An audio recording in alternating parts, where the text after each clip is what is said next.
Shalom Adonai! Estamos iniciando mais uma vez, mais um momento juntos, mais uma aula, mais uma construção de pensamento, de ideia, mais uma fomentação sobre alguns assuntos importantes e pertinentes à teologia.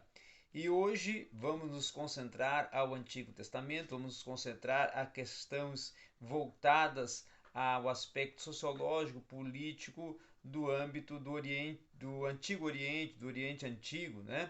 Na segunda metade do segundo milênio antes de Cristo. Então nós vamos nos atentar para estar falando e pensando e refletindo um pouco sobre o Antigo Oriente, ou Oriente Antigo, como alguns livros apresentam, certo? Principalmente o Herbert Donner, que é um historiador nesta área e ele considera Antigo Oriente, na segunda metade do segundo milênio antes de Cristo. Então é dentro dessa perspectiva que nós vamos estar atuando, trabalhando e desenvolvendo esta aula. Então, o palco da história do povo de Israel, quando nós começamos a falar e a estudar sobre o palco da história do povo de Israel, é principalmente a parte meridional, tá? A parte meridional do corredor sírio-palestinense. É o mesmo corredor que existe ainda na atualidade, tá? Entre as antigas civilizações e as potências situadas junto ao Nilo, na Mesopotâmia, e ao longo dos milênios, né? Um certo, vamos dizer assim, candinho de influências políticas, culturais, sociais, que vão sendo provindas justamente dessa construção de ideias, de políticas, de propostas, de pressupostos políticos, de direções, de construções, de situações geográficas vindas ali daquela região, vamos dizer assim, da Ásia Menor e com uma influência muito forte, muito propulsora da Mesopotâmia.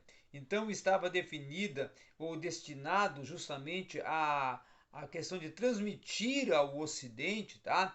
E até pela via dos gregos, utilizando esse veículo de informação e cultura e intelectividade dos gregos, a transmitir, fomentar, ampliar esta herança do Oriente, esse legado que o Oriente deixa, além da missão histórico-cultural que não produz ou não veio a produzir, né, formações políticas autônomas de maior estilo. Porém, foi o corredor sírio-palestinense, ele permaneceu naquela região e teve interesse e foi objeto de política imperialista dos impérios. Foi um local muito, vamos assim, pesquisado, muito utilizado, muito observado, muito seduzido pelos impérios, tá?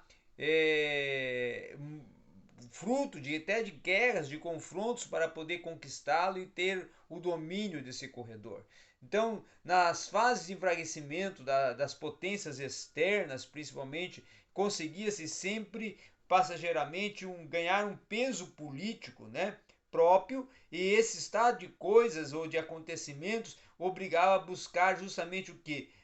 Uma visão panorâmica da história do Antigo Oriente próximo à metade do segundo milênio antes de Cristo. Então essas visões panorâmicas, essas perspectivas relacionadas a esse gênero acompanharam e acompanharão e trazem um sentido a qualquer que seja historiador dentro de uma questão da religião do Ocidente e dentro da proposta que isso tem relacionado e conectado com a história de Israel, né? Então, o grande histórico, ou o grande tema histórico dessa segunda metade do segundo milênio de Cristo é justamente o equilíbrio de forças entre os povos e estados do Oriente Próximo.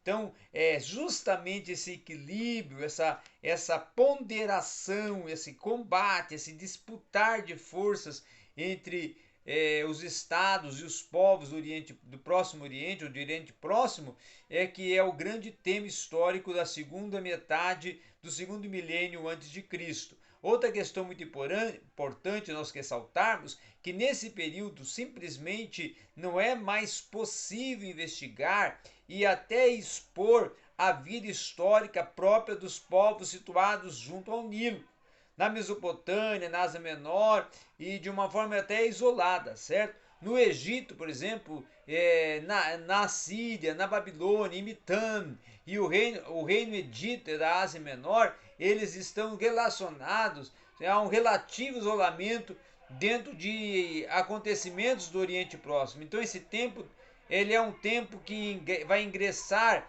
na era dos impérios, na época do imperialismo, né? Na época da construção dos centros, da expansão dos centros e justamente na formação de um sistema de império e de uma expansão política imperialista dentro de uma nova técnica de guerra e do emprego até inclusive de cavalos atrelados e garros de guerra, o cavalo provavelmente para a região de estepes do sul da Rússia, tendo chegado até o Oriente Próximo no decorrer da primeira metade, inclusive ali do segundo milênio antes de Cristo, tá?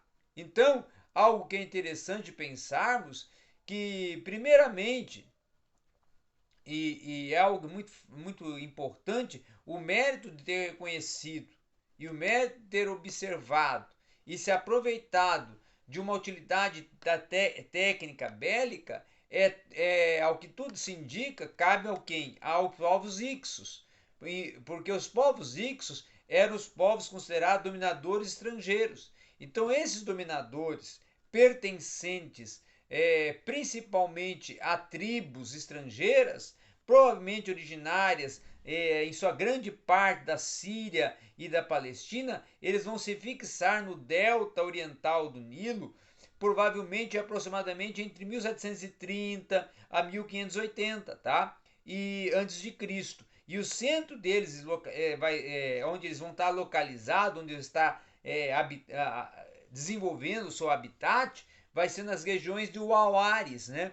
Que seria Tel el-Dabá, certo? A partir dali dominam, ainda que não de modo inteiramente, mas numa modo inconteste, um Egito enfraquecido após a decadência do Reino Unido, tá?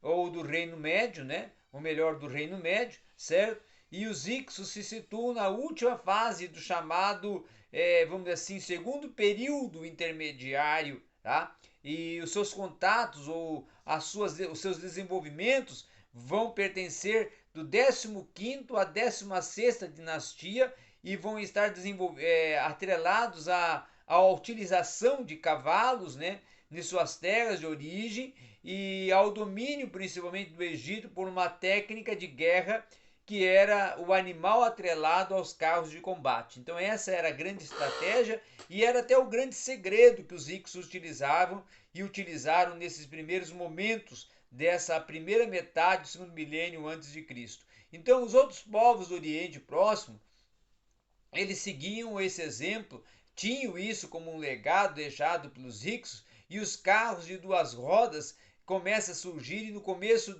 ainda de uma construção leve e para levar as pessoas, ou seja, o condutor, que seria e também o guerreiro, né? E nós vamos ver isso relatado ali nas cartas de Anarma, né? Que um guerreiro armado com arco e lança, ele era conduzido por um outro que conduzia o carro, certo? Então parece que foram os editas que pela primeira vez se acrescentaram a um terceiro homem, ou seja, já tendo a função na batalha, consistindo justamente até num quesito de segurança para o guerreiro que estaria atrás e o guerreiro que estaria à frente. E isso seria justamente uma forma de proteção e de amparo e de cobertura àquele guerreiro que estaria arremessando flechas, lançando flechas à frente. Então, os governantes dos países do Oriente Próximo, né, eles formaram corpos de carros de combate, cujos integrantes, né, constituíam uma espécie de nobreza de cavaleiros e a serviço da coroa do Antigo Oriente. E em tempos de país, este corpo em tempos até de paz e tranquilidade, esse corpo de cavaleiros, né? Eles estavam sempre à disposição do império e recebendo seus bens para manter-se em prontidão para a guerra, para estarem sempre prontos para atuarem quando fossem convocados, né? Então o Egito deu o primeiro passo, né, ao domínio lá no, vamos dizer, no período do domínio dos Ixos, originários da Ásia Menor, que eram razoavelmente um período estável lá no delta, tá? Ou na região do delta do Nilo. Enquanto que os principados do Alto Egito conquistavam progressivamente uma certa autonomia e poder, ainda que por ora permanecessem preso aos vassalos dos Ixos, o principal centro do poder era Tebas, né? Tebas era considerado o principal centro, vamos assim, de poder bélico. Então a influência dos seus governantes, da 17ª dinastia, ela crescia constantemente. E os três últimos, que foram Senactende e primeiro, depois Senactende II e Camorze primeiro, tinha o comando sobre as dinastias e os distritos do Alto Egito, que eram situados geralmente na região da Elefantina e na região dos Ábidos, ao sul, principalmente ali na fronteira do estado independente de Kuxi, tá? E outra questão interessante de ressaltarmos também, que nessa 18ª dinastia vai ocorrer um desenrolar de acontecimentos que vão ser suficientemente informados por documentos egípcios e muitas vezes elucidativos para a formação bélica militar e de guerras, de combates no período ainda de Tutmoses I, tá? Que Tutmoses I ele chegou inclusive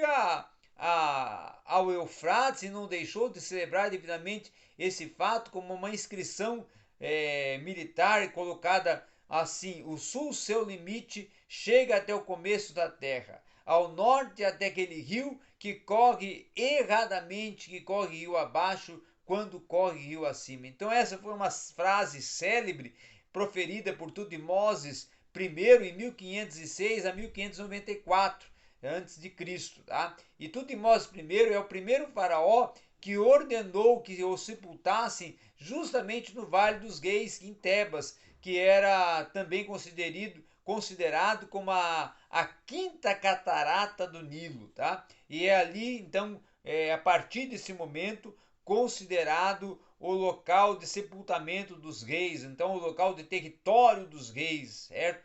Que é essa quinta catarata do Nilo, tá? Então, algo muito interessante nós também podemos relacionar que após a morte de Tutmoses I e assumir Tutmoses II em 1494 a 1490, ele vai conduzir e vai desenvolver uma regência muito mais voltada a centralizar o Alto e o Baixo Egito, né? E não só centralizar, mas também trazer todo o progresso, toda a estrutura social, econômica, política e cultural ao Alto e Baixo Egito. Essa seria a grande proposta inserida e empreendida por Tutmoses II.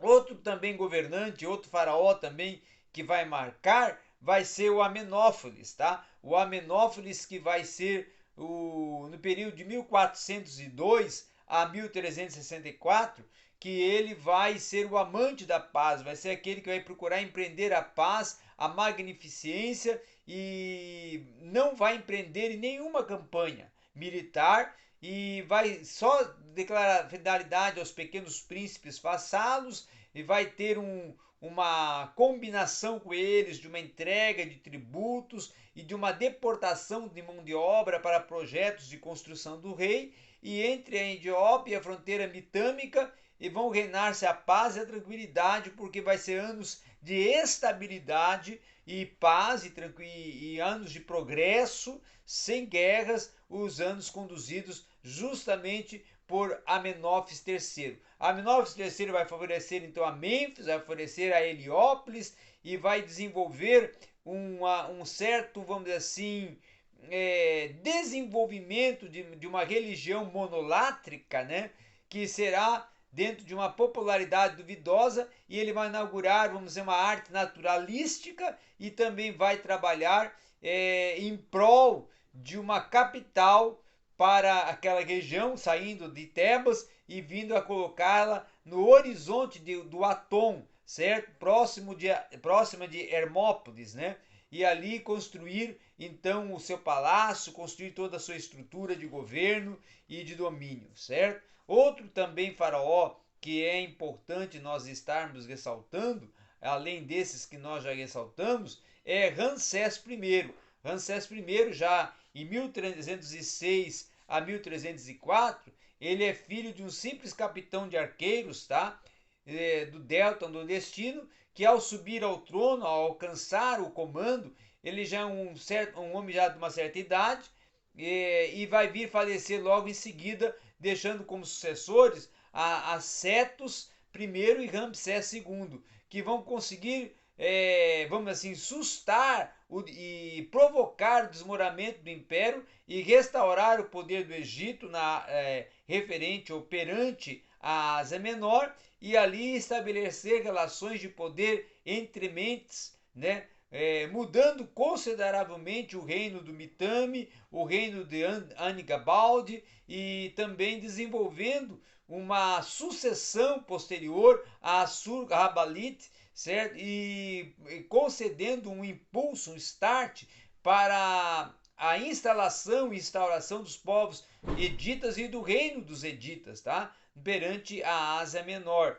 Estes faraós da 19ª dinastia, principalmente, vão ser expansionistas, vão ser voltados a uma prosperidade, a expandir o reino na fronteira setentrional da Palestina, e vão ter também como uma decisão a construir um exército, uma estrutura bélica em que vai manter eles no governo durante 66 anos. Então, Ramsés II consegue ficar no governo durante 66 anos e se manter ali como um próspero e forte e imbatível faraó. Então, essa seria a estrutura de construção de política social, cultural, econômica a partir dos faraós do Egito, do Antigo Oriente, da segunda metade do segundo milênio antes de Cristo, tá? Então é algo interessante que nós estudamos hoje, que nós começamos na primeira metade e chegamos até a segunda metade dentro da proposta e da construção de ideias firmada e fortalecida e proposta na hierarquia e no comando dos faraós do Antigo Oriente, dentro de um contexto histórico-político para a história do Antigo Oriente no período que nós denominamos o período do primeiro e segundo, da primeira metade e da segunda metade do segundo milênio antes de Cristo, ok? Então era isso que nós tínhamos para hoje na nossa aula de Antigo Testamento aqui no seu canal A Rota da Teologia.